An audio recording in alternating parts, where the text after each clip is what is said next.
Good evening.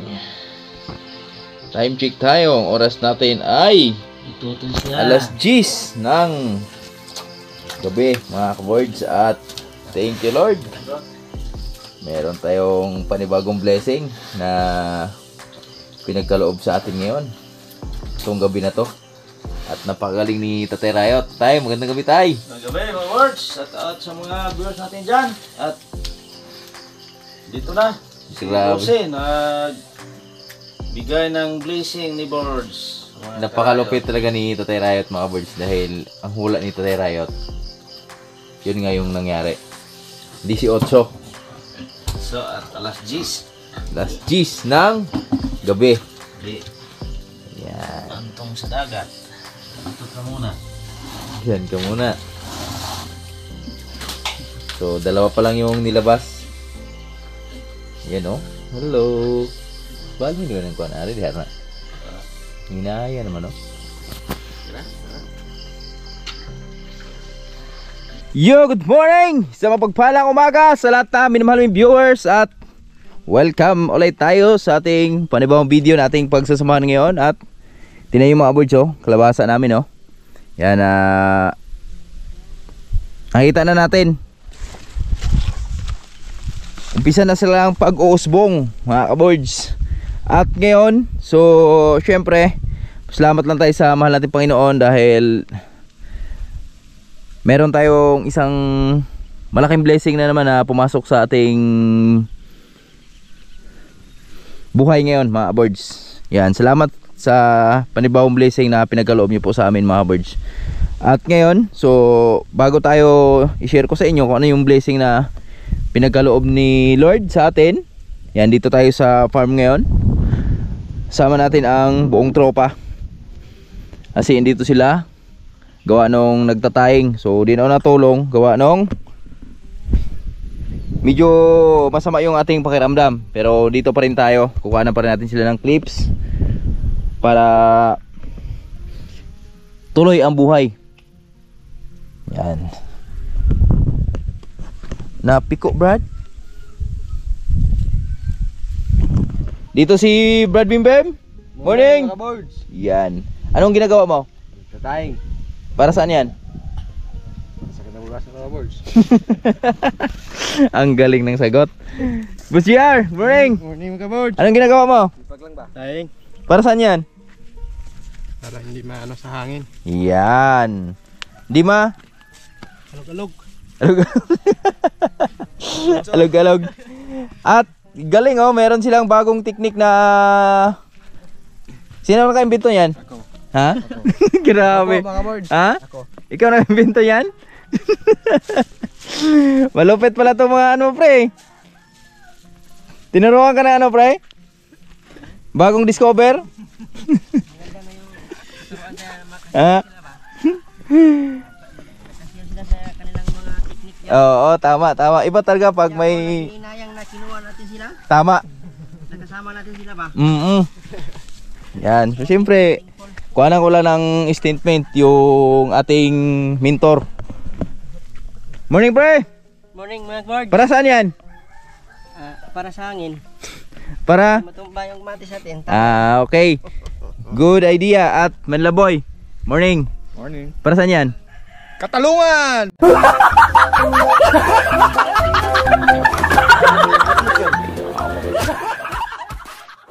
Katarungan. Para sa katarungan. Kamatisan. Grabe oh. Ito yung bagong idea, bagong na-discover ni Paring Jore. Iba talaga pag makulikot, tawag doon? Kalikot. Makalikot ka sa buhay mo. Kasi buong lahat na pwede mong matutunan at matutunan mo. So tulad na lang nito. So nung una, nahirapan kami sa paggagamit ng taing. Kasi medyo, anong tawag doon pre? Na Ikot-ikot pa buhol-buhol. oh, pabuhol-buhol agad yung mga tali, yung taing natin. Pero sa na-discover na ni Paring Jore, yan oh. Pakita mo boy. Nilagay sa plastic yung taing. Saan to hinugot pre? Sa loob? Sa loob mo hugutin. Oh, sa mga kapwa farmers namin diyan, di lang natin nakuha na ng ano kanina nung pagtanggal nila. Pero yung taing, ito yung buong taing, tapos tinanggal yung pinaka papel sa loob, yung pinaka inikutan nila, at doon sila humugot ng dulo. Tapos binalot ng plastic at nilabas yung dulo. So talagang mahusay. Walang kawala. Hila ka lang ng hila. Hila ka lang ng hila. Di ka na mahirapan. Na di ka na mag-alala na maano pa siya, mabuhol pa siya. So ito mga kaboys, ilang days na ba to pre? Kamatis natin pre? 18 no? Yung isang buwan na yun. Isang buwan? Kahapon? Oh, kaya sa paglipatan nun. Oo, 1 month siya nung simula. Ay, ba't ito naiwan? Sabi na, dunga nga na Oh. may puste. 1 month siya simula nung nilipat dito sa lupa mga birds. Yan. So ito na yung lagay naming kamatis ngayon. Yan o. Oh, so halos lahat ay ganyan na. May nagdadala na ng bulaklak kasi 1 month na sila. Ayan o. Pero yung iba may mga naiiwan, pero makahabol naman yan mga kabirds. Dadalaga. Yan. So dito sa bandang gitna oh. Yan. Depende sa lupa na kinakatayuan nila. Kasi didepende din yan mga birds sa lupa na kinakatayuan nila. So meron kasing iba na mataba na lupa. Meron namang iba na di mataba. Pero kaya namang diskartehan yan. Kaya namang ipahabol yan mga kabirds. Yan. Ito na oh. So nilalagyan ng taing mga birds gawa nung dito kasi sa amin medyo malakas yung hangin ngayon. At syempre para iwas tayo tumba sa kanila, iwas bali. Yan, ito yung pinaka proteksyon nila na di sila matumba mga birds. Yan oh. Pag hinangin yan, ganyan-ganyan lang yan. Tapos unang taing pa lang yan, no? Ito na. Ito na yung kamatis namin oh. Yan. Thank you Lord. Wow. 1 month old ang aming mga kamatis.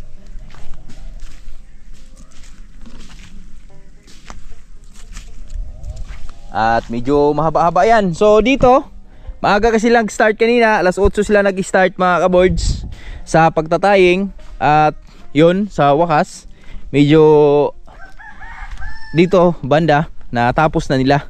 At ito yung isa sa iniiwasan namin mga kaboards na pagdating ng panahon, magaganito yung ating kamatis. Yan, so pag di na agad natayingan. So kita nyo mga kaboards oh. Yan, di na siya straight. So bumaliko na yung kanyang katawan. Ito yung mga iniiwasan natin mga kaboards. Kasi pag ganyan, so ano na yan, di na siya ang bunga niyan, pababa na, pabagsak na talaga. So ito yung unang tanim. Ito yung pinakaunang tanim. Yan. Yan yung tatlo, sunod yan. Tapos ito kasi itong banda sa baba mga birds, kaya medyo malalaki ito ngayon. Dahil ito po yung mga punla na medyo malalaki nung naunang tanim namin. Tapos araw lang naman pagitan nito. Tapos sa pagdating sa taas naman, yan nakita naman natin, yung sa taas ay humahabol naman mga birds. Pero di lahat dun sa taas ay perfect yung pagka tanim. So maraming pwedeng punaan, pero wala na kaming pamuna na punla.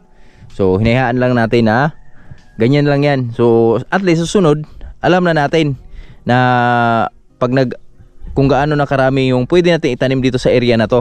Kasi ang pinula namin mga kaboards, isang lata lang to.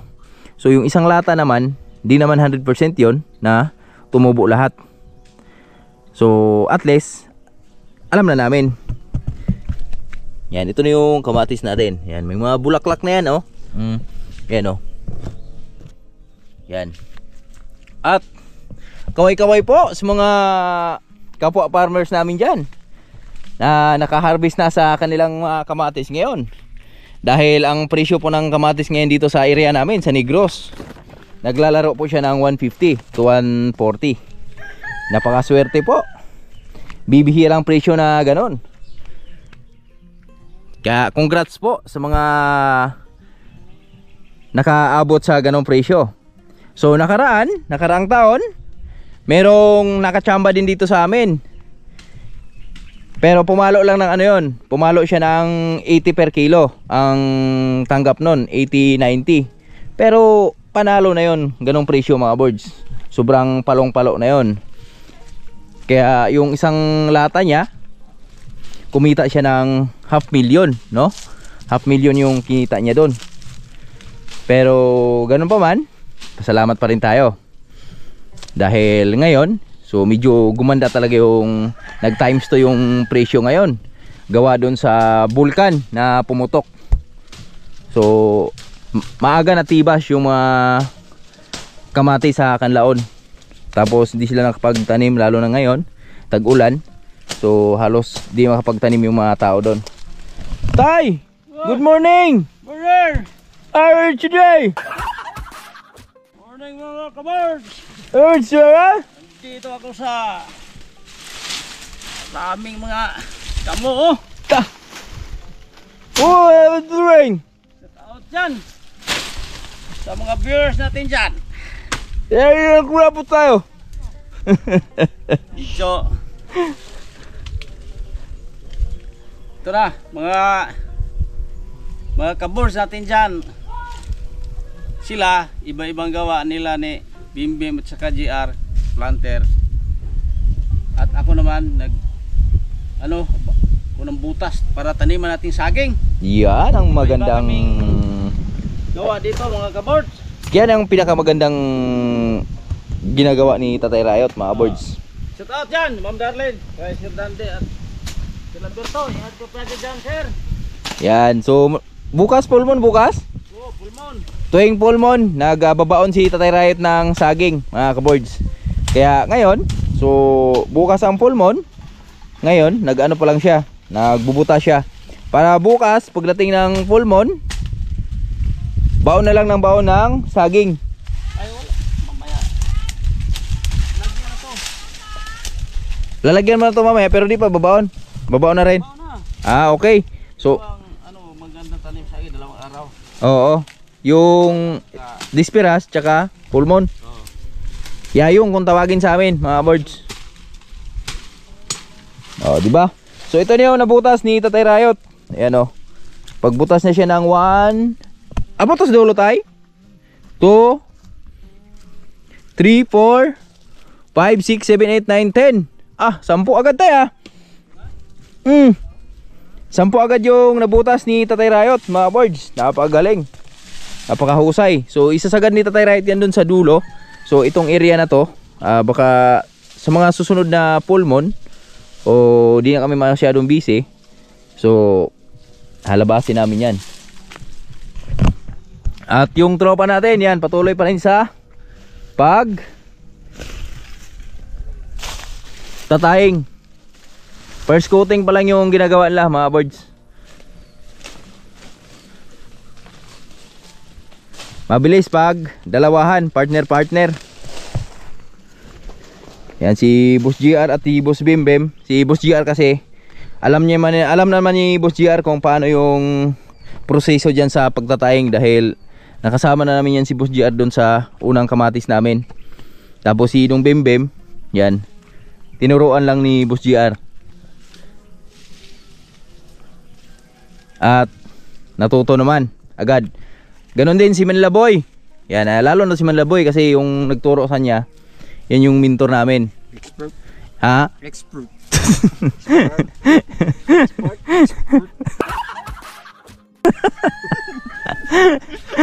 Mixed fruit. Expert pala. Expert yung nagturo diyan ni paring ni Manlaboy. Yung kumpare nating Baydor. Ha? Behidor pala, Behidor. Kala ko. Baydor. Baydor pala. Ito lang yung taong Baydor na walang babae. Isa lang. Dalawa lang.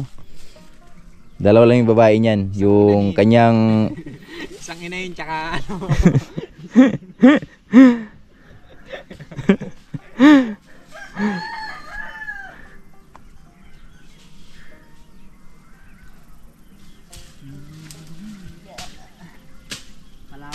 Kambok ko yan. Ha? Palawon na ito na dati na kaya palawon. Dali na rin babawal tayo mga kan ba? Na dito. Pagyan kinira. Awards. Oo. Graban. Naka-Raider 150 k.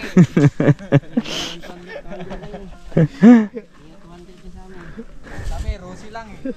Pero si Rosie 115. kung masyado mabilis, masira na agad, di sorry.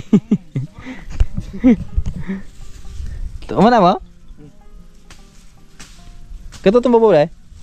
Asa? Tu, dago. Maraming ko lang dure. Ha? Marami. Kari oh. Pwede nyo daw? Bilang dure rin.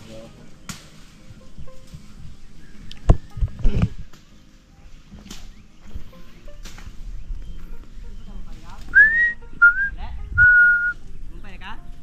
Ano ba? Init pa? Warplate ka. Hindi na, sa kambok ya?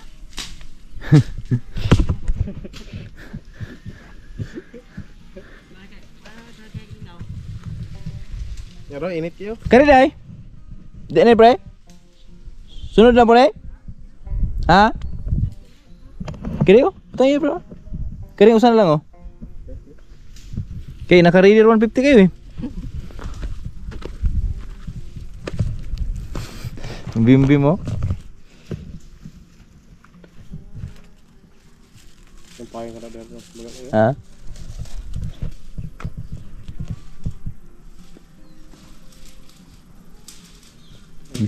Lupit ni Tatay Rayo to. Kaya to, nandiyan pinisa to? Ano piran?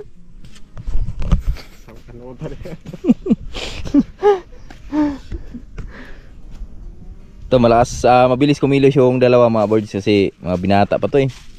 Tsaka wala pang ano to, walang bisyong bata na to. Napakabait na oh, tingnan mo si Bimbim oh. Yan, ganyan lang ginagawa ni Bimbim. Parang ano ka lang dito mga boards, parang naglalaro ka lang oh. Yan. Di ba? Ha? Karera daw eh, karera.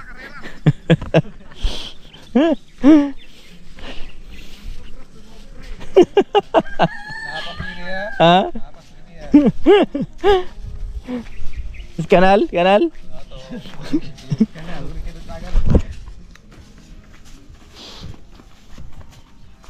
Kailangan rin mga boards, maingat ka dyan yung katulad yung ginagawa ni Boss Jero. Kasi pag di ka marunong dyan, mag-technique, sigurado sugat yung kamay mo dyan. Kasi matalim po yung ano eh, yung tying. So kailangan dyan, persado talaga. Pigilan mo talaga yung pinaka-ano niya. Yung pinaka-tali niya. Okay. O, di ba? Tingnan nyo kung gaano kabilis yan. Mga boards. Ay, putla.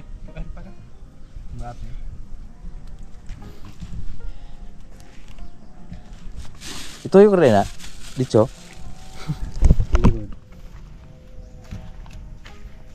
Pabaat ni Commander. Commander Jore.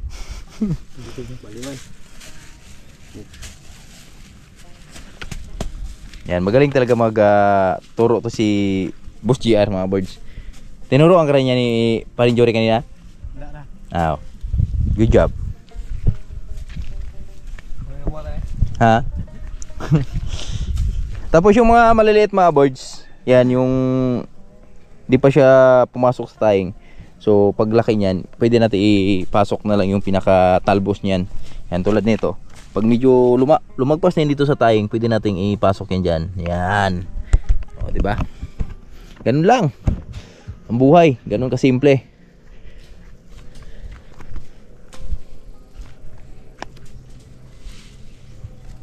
Tatay Rayot, oh. Yan. Solid talaga ito si Tatay Rayot. Napakasipag talaga.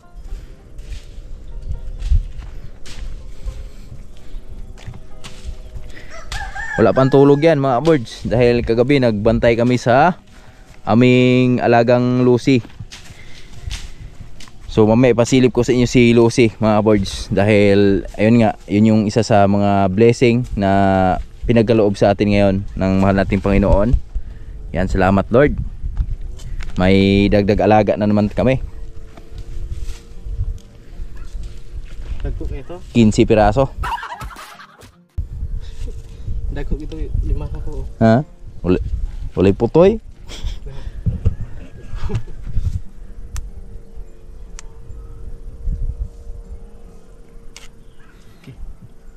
Luha.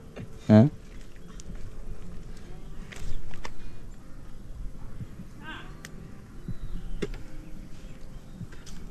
Lupit ni Tatay Rayot oh.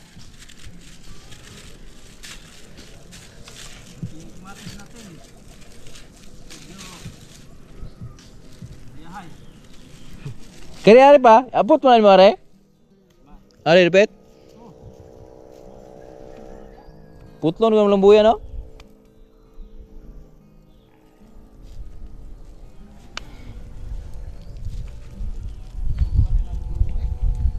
Yon, sa bakas.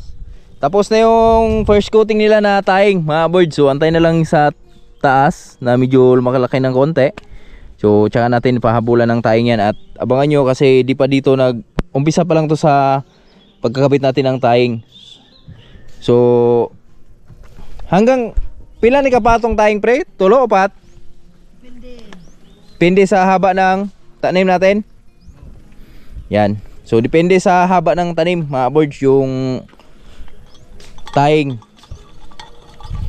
At di na namin masyadong nilayuan, 4-4 lang para kayang buhatin ng taing yung ating mga kamatis, di sila matumba. Tama ba pre? Ha? Tama. At is pa rin Jory oh, naghambok na.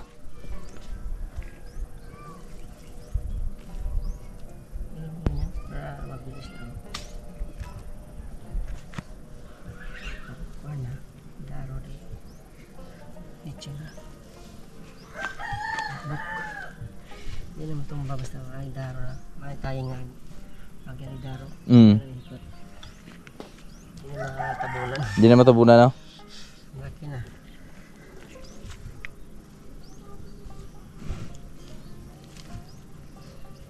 Kamay na yan. Kamay-kamay lang. Ito maganda na yun sana. Kabalik mga ladies natin. Di pa nakabalik yung aming ladies, baka bukas yun mga birds dahil wala pang ulan eh. Wala nang ulan ngayon. So nakaraan kasi tuloy-tuloy yung ulan, kaya di sila nakabalik. Pero napakaganda ng abono namin nakaraan dahil pagkatapos natin na abono, yan na diretso-diretso na yung ulan. At tingnan nyo dito sa bila oh, maliwanag na dito gawa nung nahambukan na nila to nakaraan at natanggalan na ng damo. Pero di pa tapos. So mayroon pang 2 lane na kailangan lang tapusin. So half day lang yung trabaho nila nakaraan. At di pa nakabalik simula nung nagguna sila dito sa atin dahil tuloy-tuloy yung ulan. Tapos syempre tayo naman tuloy-tuloy yung spray ni Parinjore. Pag tag-ulan lagi, laging alaga sa spray.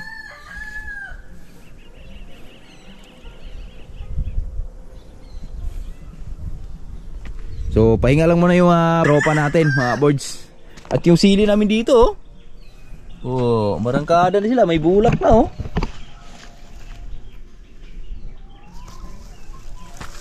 Galing. Ang galing.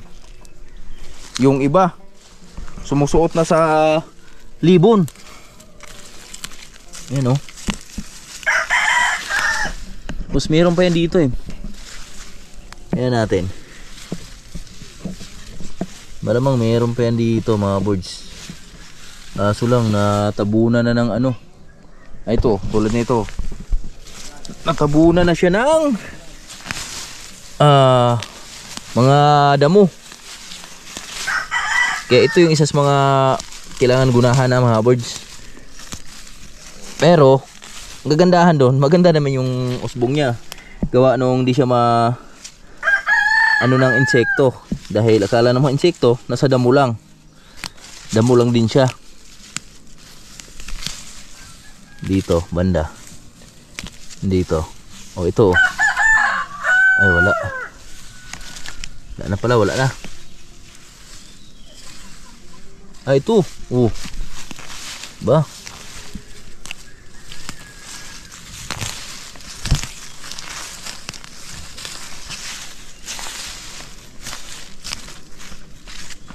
Mga kaboards, ang aming panibagong blessing. Ayan o. Yan na si Lucy, nanganak na. Kaso lang, yung panganak ni Lucy ngayon mga boards, medyo hindi maganda. Gawa nung 5 lang yung nakasurvive. So 8 sana yung anak niya. Kaso lang yung 3 ay paglabas, patay na. So, at syempre, pasalamat pa rin tayo sa mahal ng Panginoon dahil napakalaking blessing po yan para sa amin mga birds. Na bibigyan tayo ng biyayang ganyan. Bibihira lang po yung ganyan mga birds. So, halos naman lahat ngayon, kasabayan ni Lucy, ganun din yung anak. Mas marami yung lata, marami yung patay na bago lumabas mga kabirds. Swerte yung anak niya, puro lalaki. Wala talagang babae. So, sa 8 na magkakapatid, isa lang yung babae. Pero, yun nga,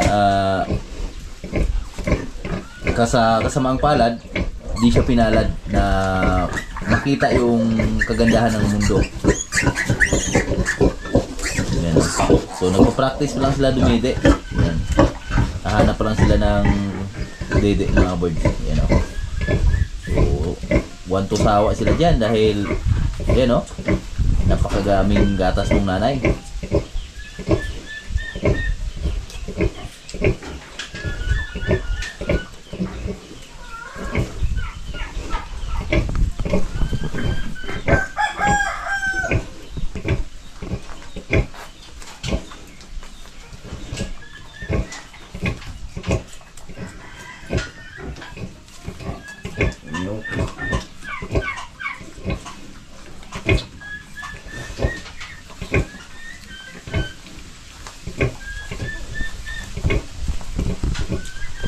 So dito lang ako, nagduduyan ako mga birds dahil dito tayo magbabantay tayo sa kanila.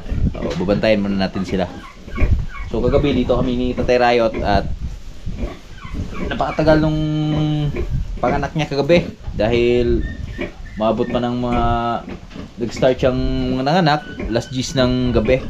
So natapos yata mga alas 3 na yata ng umaga.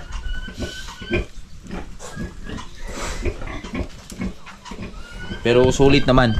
Yan o. Ang lalaki nung biik natin, prebuyag. Kaso nga lang, medyo konti nga lang. Pero malaking blessing yan mga kawords. Para sa atin. Yan, dagdag alaga na naman tayo.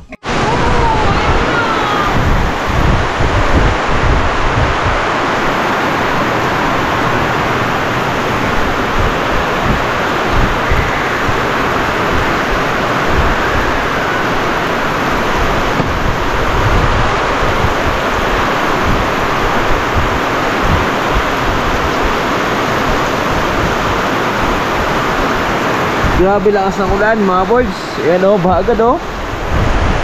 Ito na yata yung bagyo.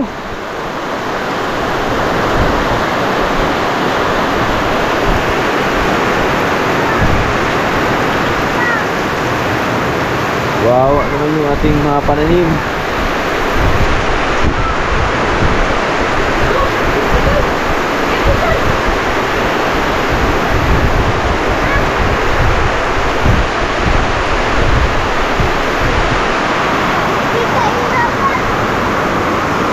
Di kita yung dagat. Sobrang lakas.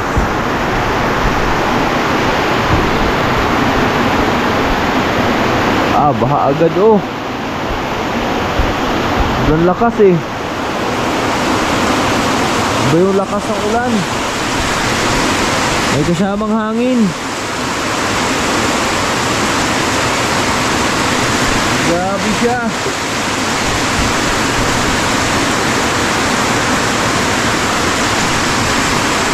Lakas niya.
Oh.